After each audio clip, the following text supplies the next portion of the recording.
Assalamualaikum warahmatullahi wabarakatuh. Selamat pagi anak-anak. Selamat bertemu kembali dalam pelajaran Bahasa Indonesia kelas 8. Materi kita pagi ini yaitu tentang teks ulasan.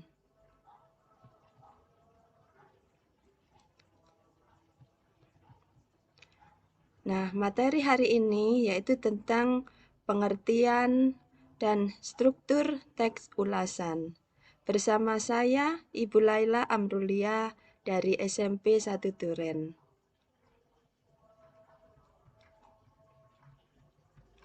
Untuk kompetensi dasarnya anak-anak, menelaah struktur dan kebahasaan teks ulasan berupa film, cerpen, puisi, novel, karya seni daerah yang diperdengarkan dan dibaca. Adapun tujuan pembelajaran hari ini, yang pertama adalah siswa dapat menentukan isi dan bagian struktur teks ulasan, film, cerpen, puisi, novel, dan karya seni daerah yang diperdengarkan dan dibaca. Tujuan pembelajaran yang kedua, siswa dapat menelaah kebahasaan teks ulasan film, cerpen, puisi, novel, dan karya seni daerah yang diperdengarkan dan dibaca. Nah, sebelum kita memasuki materi, tentunya kalian harus tahu dulu apa teks ulasan itu.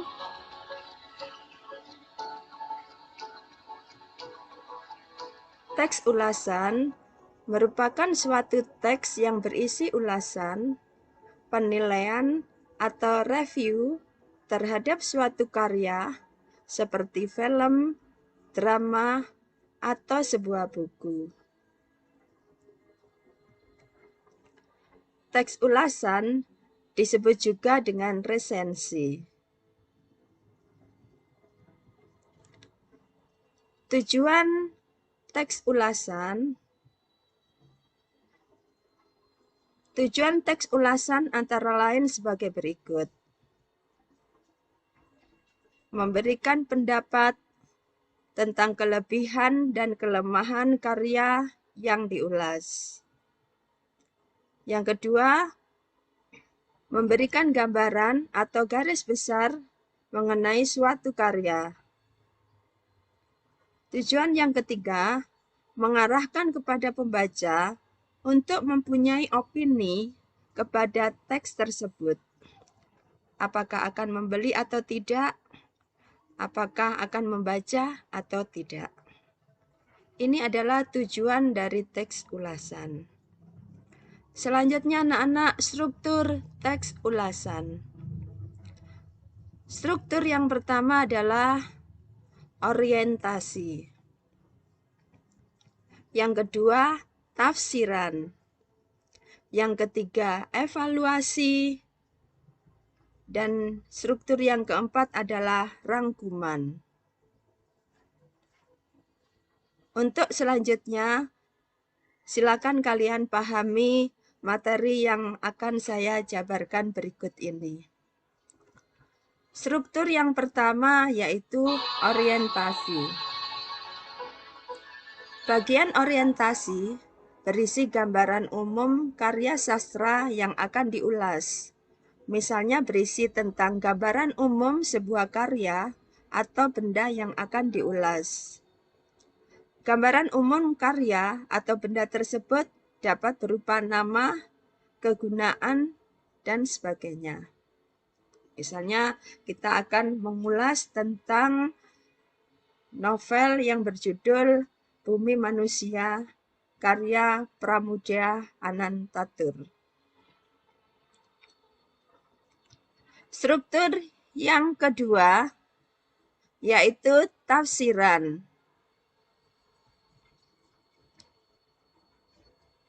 Tafsiran berisi pandangan sendiri mengenai suatu karya. Bagian ini dilakukan setelah mengevaluasi karya. Pada bagian ini, penulis biasanya membandingkan karya atau benda tersebut dengan karya atau benda yang mirip. Penulis juga menilai kekurangan dan kelebihan karya yang akan diulas. Ini merupakan struktur bagian tafsiran. Struktur yang ketiga yaitu evaluasi.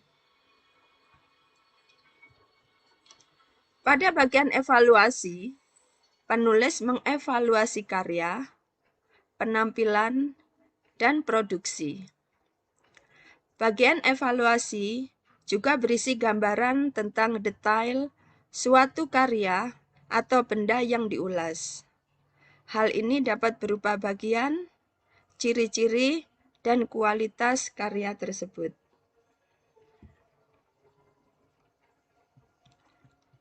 Selanjutnya, struktur yang keempat yaitu rangkuman. Pada bagian rangkuman, penulis memberikan ulasan akhir yang berisi simpulan karya sastra tersebut. Nah, itu adalah struktur dari teks ulasan. Sekarang perhatikan jenis-jenis teks ulasan. Jenis teks ulasan yang pertama adalah teks ulasan informatif. Teks ini berisi gambaran singkat secara umum dan padat dari suatu karya sastra.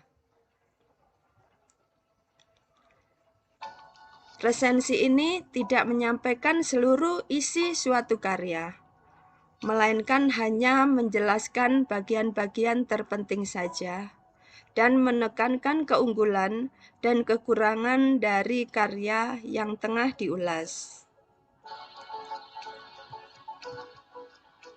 Jenis yang kedua yaitu teks ulasan deskriptif.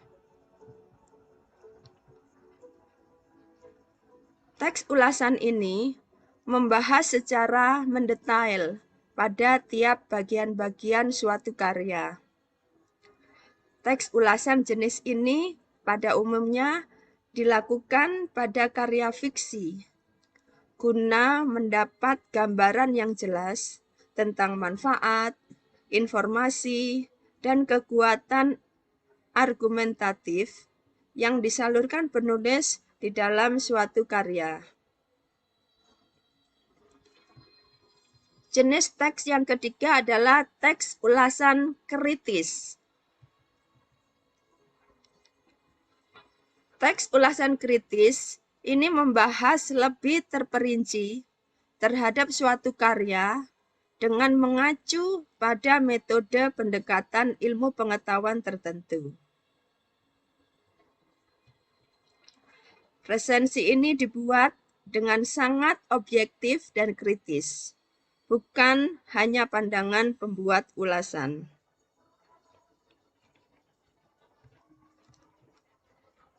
Selanjutnya anak-anak, saya beri contoh teks ulasan. Saya ambil karya Terelie dari novel yang berjudul Hujan.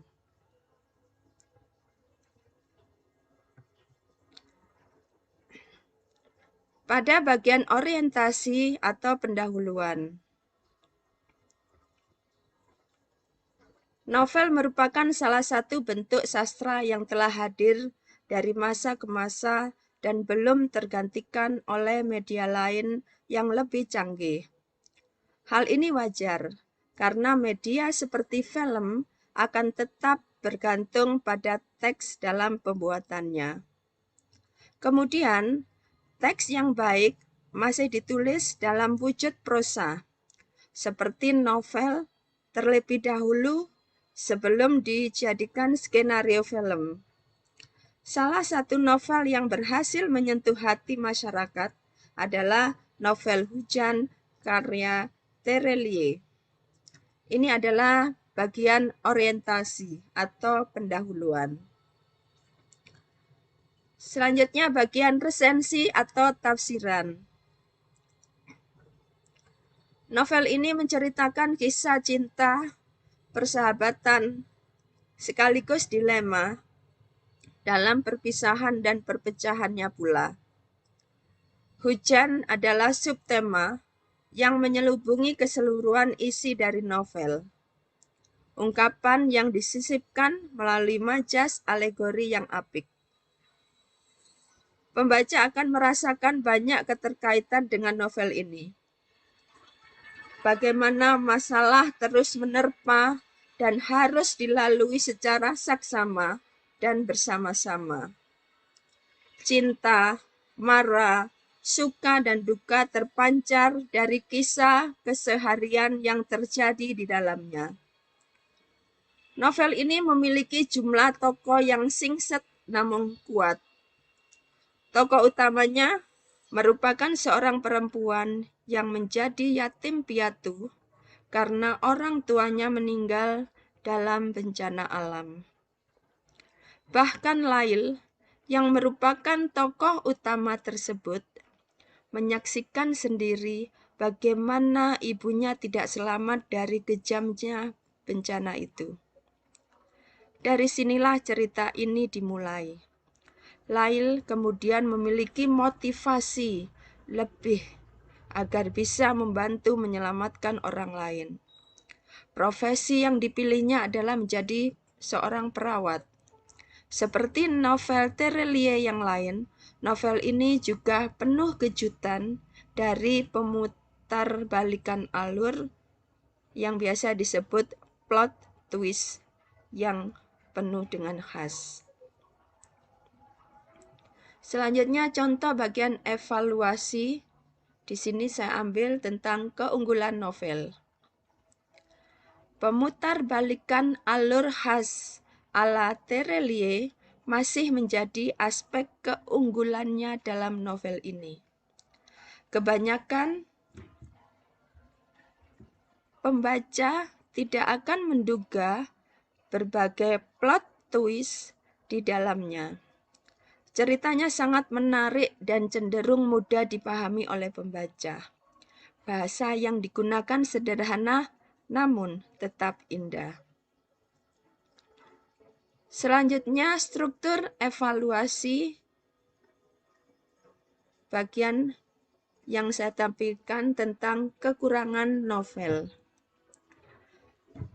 Beberapa peristiwa terlalu terkesan dipaksakan. Salah satu contohnya adalah ketika terjadi bencana alam yang besar. Ternyata masih ada bangunan yang tidak rusak dan utuh. Padahal rasanya kejadian itu tidak mungkin terjadi karena skala bencana yang sangat besar tersebut. Ini merupakan evaluasi bagian kekurangan novel. Bagian rangkuman atau penutup. Cerita dalam buku ini sangatlah menarik.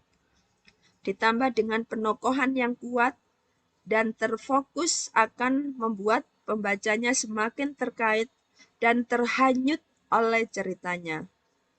Belum lagi melalui plot twist khas Terelie, pembaca akan dibuat berdebar-debar dan penasaran untuk mengetahui akhir kisahnya.